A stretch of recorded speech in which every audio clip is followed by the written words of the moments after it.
For a long time I was called one hero spammer, which to be honest was the truth. I got to 10k MMR playing mostly Witch Doctor, and that was when the hero was considered really bad and had around 40% win rate on Dota Pro Tracker. I also topped up Open Dota rankings for the hero when my games were visible. To this day, I play the hero a lot, and today I'm inviting you to watch this Witch Doctor guide from perspective of about 5000 matches.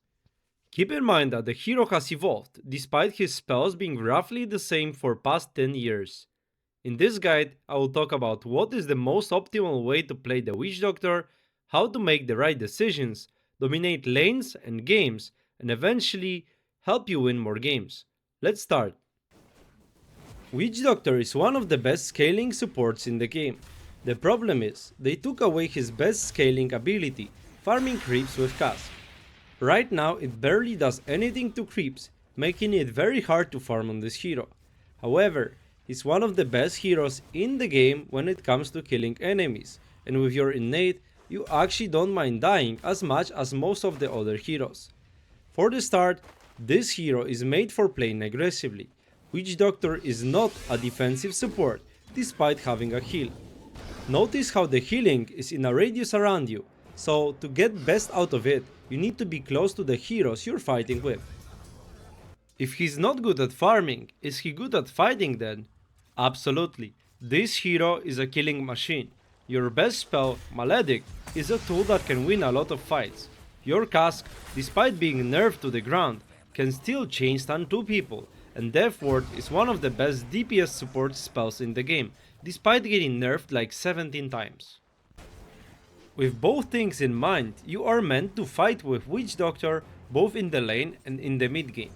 That means your best lane partners are heroes that like to fight and dominate lanes, as to be honest, as a hero, you're not the best at securing the lane like let's say Warlock does. That would mean any carry hero that has some kind of lane domination or crowd control is welcome. PA, Ursa, Slark or Wraith King are your best lane partners. Facet choice. For the start, I think both facets are quite bad, but I find Malpractice slightly better than the other one.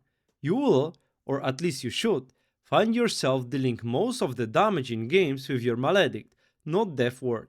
You can find it in breakdowns in post-game tab. If that's the case, I think taking the facet that buffs the damage of it is the better choice, as it is also one of the best level 1 spells to go with your team.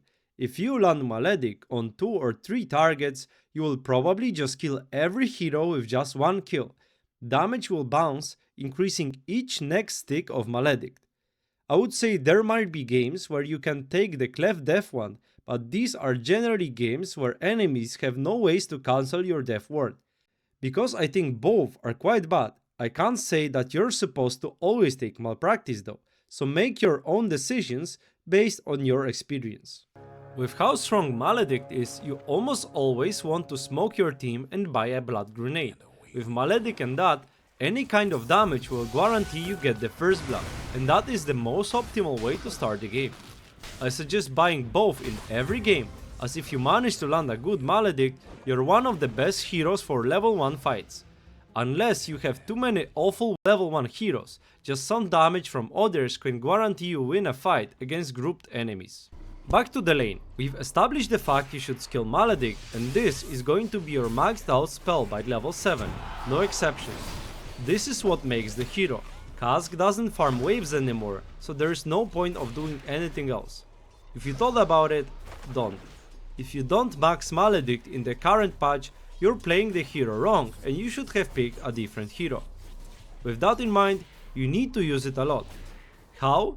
Well, the best way to do it is just before any source of damage. If you're about to go on a target, your Maledict should be the starting point. Any damage dealt past this cast will increase the next tick of Maledict, making it a snowball effect. A small change to my build lately is getting healing at level 2. It got buffed, and sharing tangos for your cores isn't as effective anymore, making regen on the lane have more value. I think this is the most optimal way, but sometimes you still can take stun and get a kill. By level 4, you should always be 1-1-2.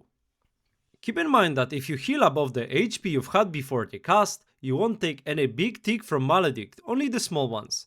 This is especially important for Witch Doctor players when enemies have many magic wand charges. You should at least a bit keep that in mind and make enemies use stick before clicking Maledict. Witch Doctor is the best vessel carrier in the entire game, and if you didn't get why, let me explain it. Maledict is based on damage dealt and is heavily countered by healing. Vessel deals damage over time and prevents healing. Full stop. Maledict with your facet pops if you kill the target, so that should be your goal.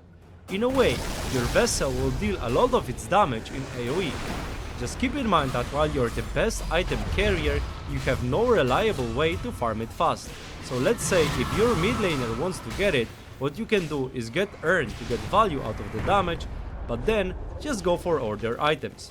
Now Earn stack, so that is an option you should do. Earn is non-negotiable though. With Maledict, you will find yourself getting kills you wouldn't get otherwise. With the fact that you're a good killing machine, you should always try to find kills. They preferably happen in your lane, and if that's the case, I suggest rushing Earn. However, if your lane partner is a passive hero or a player, I suggest getting boots first and trying to find kills on other lanes. Your first two items should always be brown boots and Earn, unless enemies have multiple dispels. As I said, you want to kill people a lot, and Earn is the best item to do this. After it, you can finish Arcanes or go Vessel into Arcanes, but Earn of Shadows is the key. If you got your Vessel, I'm a big fan of Blink Dagger. This item allows you to position yourself well and jump in the exact moment where it's the most optimal. Just a combo of Cask, Maledict and Vessel should be usually enough to deal a lot of damage, and 2 seconds of your death ward will pretty much guarantee any kill you want. While you should always prefer to cast your E first, usually you will have to start with your Q, as people won't be able to cancel your death ward too fast then. There's a healing angle as well with Holy Locket and Mech. I think it's viable right now as well, as then you can tank through a lot of damage. Keep in mind that even with that build, you want to get 200 HP talent at level 10, as it's simply too strong to not take it. Let's talk about your shard now. I think it's the most overrated aspect of the hero. It has been nerfed a lot of times, and now it lasts for 2.5 seconds, costs a lot of mana, and attack speed is slowed by a lot. I don't think it's a bad shard though. However, this is not an item you should rush every game. It runs into the same problems as your death ward. People can just run away from it. If you feel like you need a save against melee, heavy commitment heroes, go for it. It is always good to get it from Tormentor as well, but to buy it at 15 minutes, don't do that, at least in most games. It is generally an okay save, and it gets better with Aghanims, but by no means is a core item on this hero.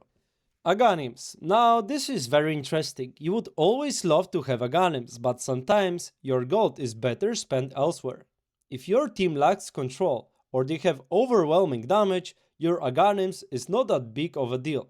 While the item itself does a lot, ask yourself, maybe having both Vessel and Blink instead of Aghanims is better, because upgrading Vessel and buying Dagger is roughly the same gold. Maybe after that you still don't need damage, but you can finish Guardian Greaves. It is completely optional. There are games where you really want the Aghanims, especially versus heroes like TV, who have a lot of strong illusions, but remember, you're a position 5 that doesn't farm. Sometimes going for that Solar Crest is going to guarantee your carry a little bit of extra damage, and then you can actually win the game that way. But if you're in 1 vs 9 mode, for some reason, Aghanims is still one of the highest DPS items in the entire Dota. How you are meant to play the teamfights then? Well, preferably you would have an initiation hero jump in before you. Any Axe, Mars, you name it. If you do, then you're best off jumping in just after them.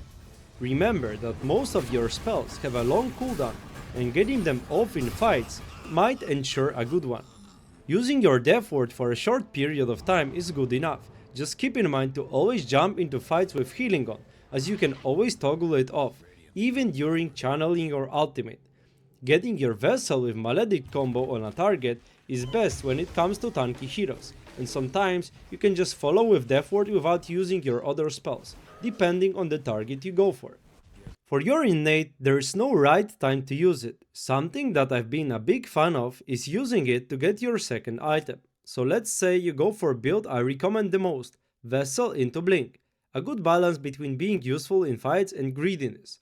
Then, I would get my Vessel and use Gree to finish Blink. So if I needed 800 gold, as soon as I would have that on the innate, I would use it. I find using it before it reaches 6 to 700 gold suboptimal anyways, so usually I would rather keep it. Generally, anytime around 700 and 1200 gold on it and you're good to go. Make sure you get some impact out of it, but also don't let it sit for too long. This item is meant to increase tempo of your game, not straight up finish it. I think this is the essence of the hero, and just using that knowledge should help in your Witch Doctor games. If you have any questions regarding the hero, I'm happy to answer them in comments, even more than usually. There is a replay on my channel with Witch Doctor 5, and if you would like to see more gameplay of that hero, let me know in the comments. Keep in mind I offer private coaching to help you elevate your MMR. Thanks for watching, and as always, see you